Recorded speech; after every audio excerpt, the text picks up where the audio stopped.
Now this video, I don't recommend doing this, but I moved and I wanted to take some of my beloved trees or their descendants with me, and I moved in late June, well, early June actually, and June was brutally hot here in northwest Alabama. So this is what I did. I planted a hickory and it lost every bit of its leaves when I planted it. The brutality, I put a shade over the top. Here's that shade. I got creative. That helped to during the hottest part of the year, but it did lose its leaves. I hope we don't get another hot spell, but I think it's probably recovered enough where it'll be okay now. Maybe. I'll keep the shades on it all summer. Take them off in September when the weather breaks, probably mid to late. Okay, so then next, I've got a Japanese maple. It's actually not a descendant. This was a boneheaded idea.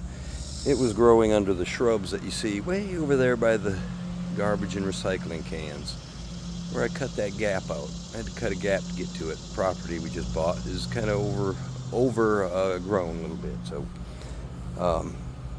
I moved it over to here, and the same thing happened at the hickory, but not quite as bad because it was planted a little later.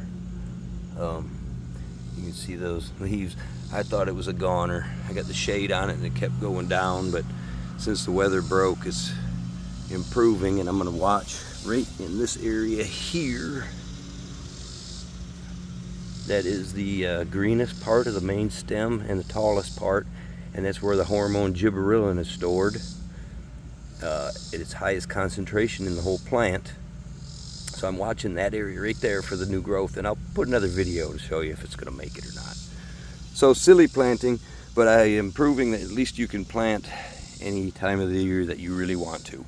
So, but yes, in Alabama in June it was brutal, the whole month of June, and the very first part of July started breaking after the 4th, and we've had some, decent weather. But I'll let you have a look at me before we go. Got a short haircut, different from the last time I did a video, plus I've grown facial hair, so I don't do these but once every 2-3 years.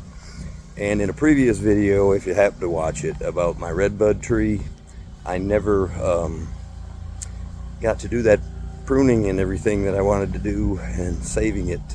So, but I have a decent rapport with the new owner, so maybe I could talk them into tinkering with their tree a little bit. Well, thank you everybody. You have a great day, and you learned a little bit about late or hot summer planting.